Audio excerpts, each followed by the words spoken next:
नमस्ते बच्चों, आज हम टिश्यू चैप्टर का जो टॉपिक है एनिमल टिश्यू, ठीक है। एनिमल टिश्यू तो वैसे बहुत काफ़ी टाइप के होते हैं, लेकिन इस वीडियो में हम जो मेनली डिस्कस करेंगे आपका एनिमल टिश्यू का फर्स्ट टाइप डिस्कस करेंगे, जिसे बोलते हैं हम एपिथेलियल टिश्यू। तो स्टार्ट करते हैं। एनिमल टिश्यू आपका शुरू हो जाता है 6.3 टॉपिक से, एनसीईआरटी के। तो यहाँ सबसे पहले आपको इंट्रोडक्शन बता रखा है एनिमल टिश्यू का। When we breathe, we can actually feel the movement of our chest. How do these body parts move? For this, we have a specialized cell called muscle cell. The contraction and relaxation of these cells result in the movement. तो इस paragraph में आपको बताया हुआ है कि जब हम अब सांस लेते हैं तो हम ये महसूस करते हैं कि हमारी जो चेस्ट है वो मूव कर रही है। तो ये चीज मतलब महसूस करने के बाद हमारे दिमाग में क्वेश्चन आता है कि ये मूवमेंट हमारी बॉडी के अंदर किस तरीके से होती है। तो बॉडी में मूवमेंट के लिए कुछ स्पेशल सेल्स होती हैं जिन्हें हम बोलते हैं मसल सेल्स, और मसल सेल्स में लगातार जो है कॉन्ट्रैक्शन और रिलैक्सेशन होता है, जिसकी वजह से हमारे बॉडी पार्ट जो हैं वो मूव करते हैं। इस डायग्राम में आपको शो कर रखा है कि स्टमक का हमने स्मॉल रीजन ले रखा है। स्टमक क्या एक ऑर्गन है, और ऑर्गन का स्मॉल पोर्शन ले रखा है जो कि एक टिश्यू है। और टिश्यू को जब हम थोड़ा सा इलेक्ट्रॉन माइक्रोस्कोप से जूम करके देखते हैं, बड़ा करके देखते हैं, तो हमें स्मूथ मसल फाइबर इसमें दिखाई देते हैं। और उसको भी हम बड़ा करके देखते हैं, एक सेल दिखाई देती है, और जो कि क्या है, स्पिंडल शेप्ड है, जिसकी शेप जो है बीच में से ब्रॉड है और साइड में से नैरो है। तो इस तरीके से सभी ऑर्गन जो है हमारे वो मसल सेल से मिलकर बने हुए होते हैं। During breathing we inhale oxygen. Where does this oxygen go? It is absorbed in the lungs and then it is transported to the body cells through the blood. Why would cells need oxygen? यानी मतलब जब हम सांस लेते हैं तो जो lungs द्वारा जो ऑक्सीजन एब्जॉर्ब होती है वो कहाँ जाती है? वो ब्लड के द्वारा हमारी सारी बॉडी सेल्स तक पहुंच जाती है। और वो ऑक्सीजन का सेल क्या करती हैं? The function of the mitochondria we studied earlier provided clue to this question. Blood flows and carries various substances from one part of the body to the other. For example, it carries oxygen and food to all cell. It also collects waste from all parts of the body and carries them to the liver and kidney for disposal. तो कहने का मतलब ये है कि जो oxygen आपके lungs द्वारा एब्जॉर्ब करी जाती है वो बॉडी सेल्स तक पहुंचती है ब्लड के द्वारा, और वहाँ पर ब्लड उसको हर सेल तक पहुंचाता है बॉडी की, और हर बॉडी सेल्स में माइटोकॉन्ड्रिया की मदद से एनर्जी रिलीज होती है। और जो एनर्जी है वो मतलब हम अपने डेली लाइफ में जितने भी हम काम करते हैं उन सब में वो यूज हो जाती है। ब्लड हमारे पूरे शरीर में फ्लो करता है, और जो अलग अलग सब्सटेंसेस हैं बॉडी के अंदर उनको एक जगह से दूसरी जगह पहुंचाने का काम करता है। जैसे कि ये ऑक्सीजन को कैरी करता है लंग्स से बॉडी सेल्स तक, फूड को स्मॉल इंटेस्टाइन से एब्जॉर्ब कर हर सेल तक पहुंचाता है, जहाँ पर फूड की ब्रेकडाउन होकर एनर्जी रिलीज होती है। फिर जो बॉडी के अंदर जो भी वेस्ट निकलता है उसको क्या कहते हैं, उसको भी कैरी करता है और लीवर और किडनी तक पहुंच जाता है, जहां पर भी जो वेस्ट है उसको क्या करते हैं, उसका डिस्पोजल किया जाता है। Blood and muscles are both example of tissues found in our body. तो ये जो ब्लड और मसल्स क्या हैं? ब्लड और मसल्स आपके टिश्यूज के एग्जाम्पल हैं, एनिमल टिश्यू के एग्जाम्पल हैं, क्योंकि ब्लड प्लांट्स में तो प्रेजेंट नहीं होते। On the basis of the function of they perform, we can think of different type of animal tissue.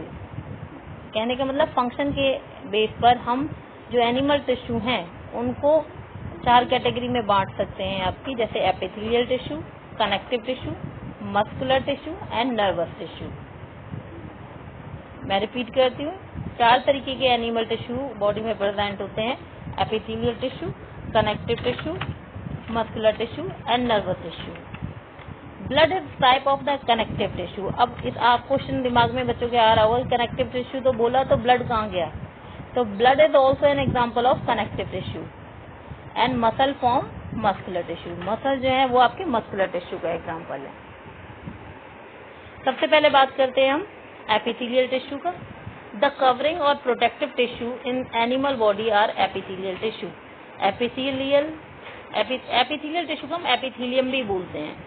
तो जो हमारे बॉडी की जो आउटर कवरिंग है, जिससे हमारा पूरी बॉडी कवर्ड है, वो किसकी बनी होती है? वो एपिथेलियल टिश्यू की बनी होती है। और एपिथेलियल टिश्यू को हम एपिथेलियम भी बोलते हैं।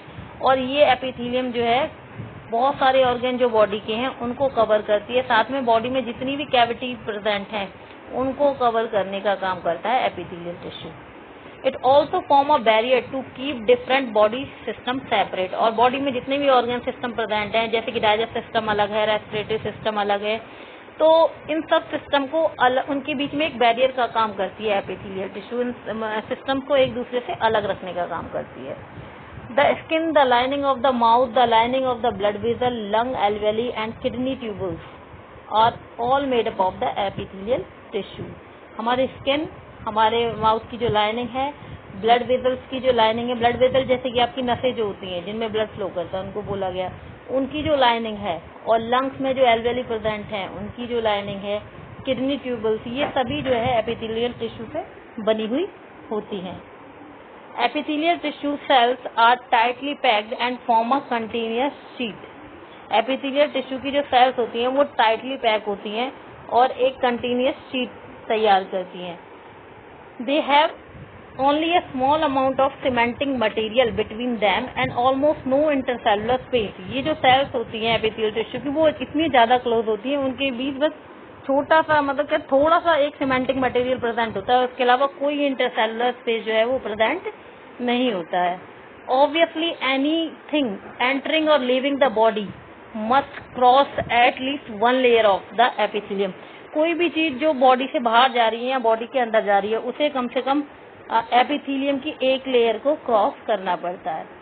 As a result the permeability of the cell of the various epithelia play an important role in regulating the exchange of material between the body and the external environment. कहने का मतलब हम कह सकते हैं कि जो एपिथेलियम की जो परमेबिलिटी है, यानी चीजों को अंदर बाहर करने की जो क्षमता है, वो ये डिसाइड करती है कि कितना मटेरियल जो है बॉडी के अंदर आ सकता है बाहर का, और बॉडी का अंदर का मटेरियल बाहर जा सकता है। Regardless of the type, all epithelium is usually separated from the underlying tissue by an extracellular fibrous basement membrane. कहने का मतलब इन सबको नेग्लेक्ट करते हुए यदि इनको ना ध्यान में लगे तो ये हम कहते हैं, ये सब मतलब हम कह सकते हैं कि जो एपिथेलियम है वो अपने अंदर प्रेजेंट, यानी उससे नीचे जो टिश्यू प्रेजेंट है उससे एक फाइब्रस बेसमेंट मेम्ब्रेन के द्वारा अलग रहता है। यानी आउटर जो लेयर है बॉडी की वो अंदर के टिश्यू से सेपरेट की जाती है एक बेसमेंट मेम्ब्रेन के द्वारा।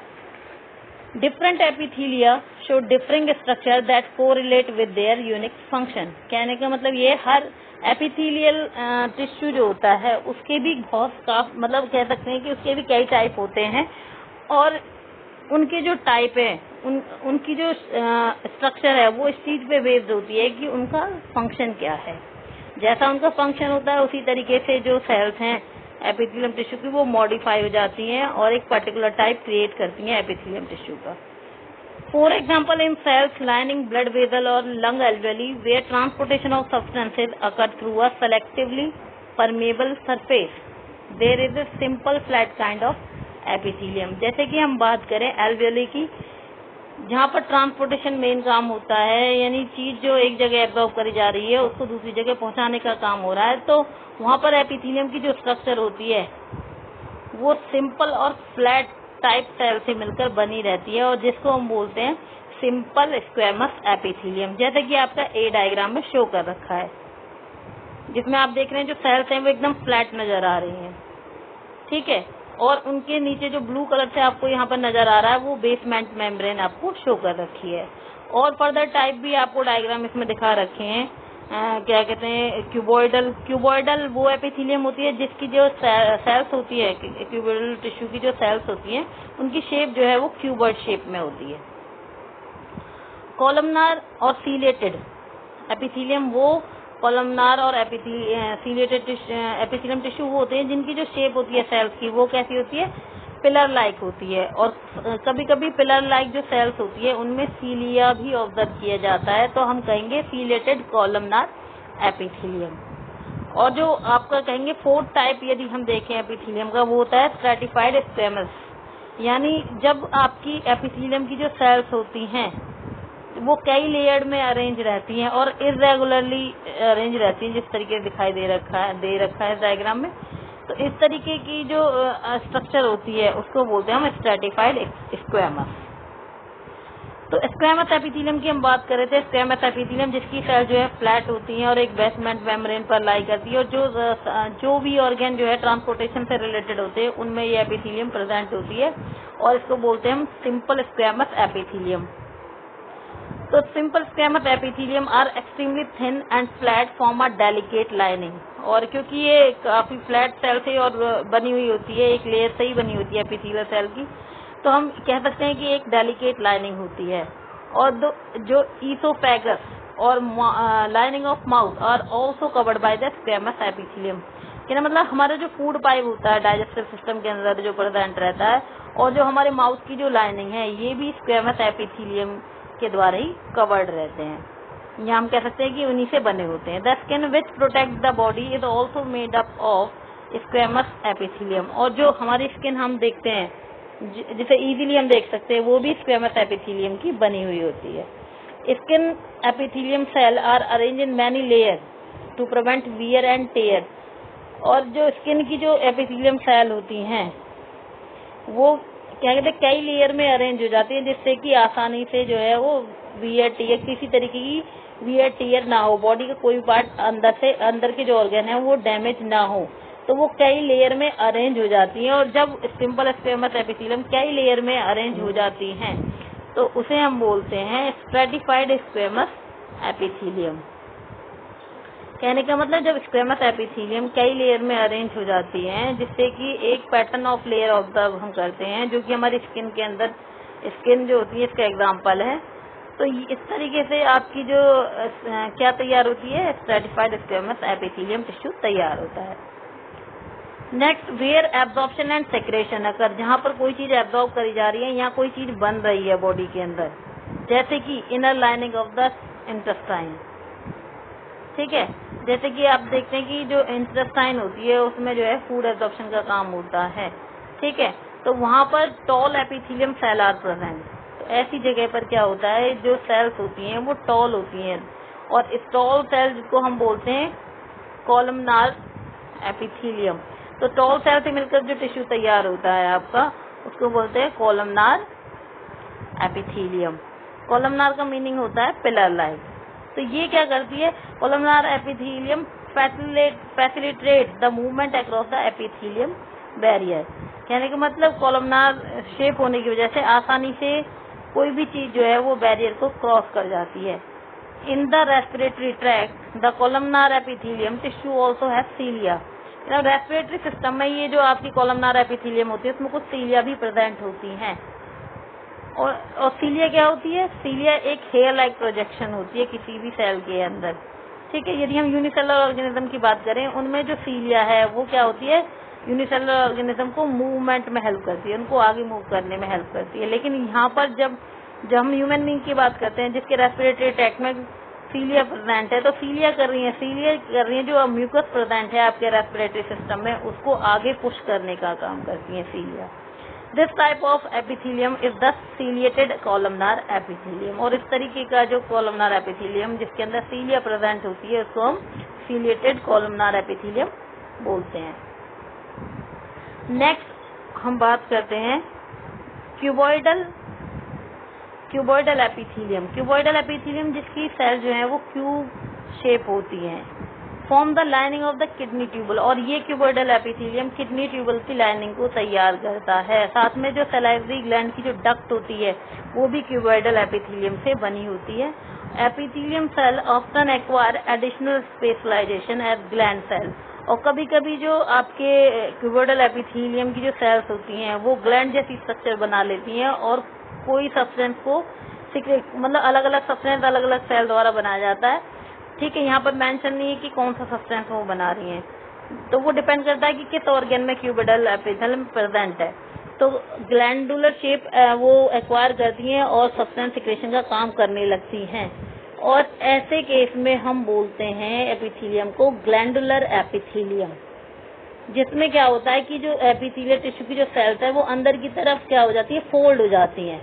ठीक है, और फोल्ड होने के कारण एक कह सकते हैं कि एक कैविटी जैसी तैयार हो जाती है जिसे हम ग्लैंड बोलते हैं, और वो कुछ सब्सटेंस जो है वो बनाने लगती हैं जिसको हम बोलते हैं ग्लैंडुलर एपिथेलियम।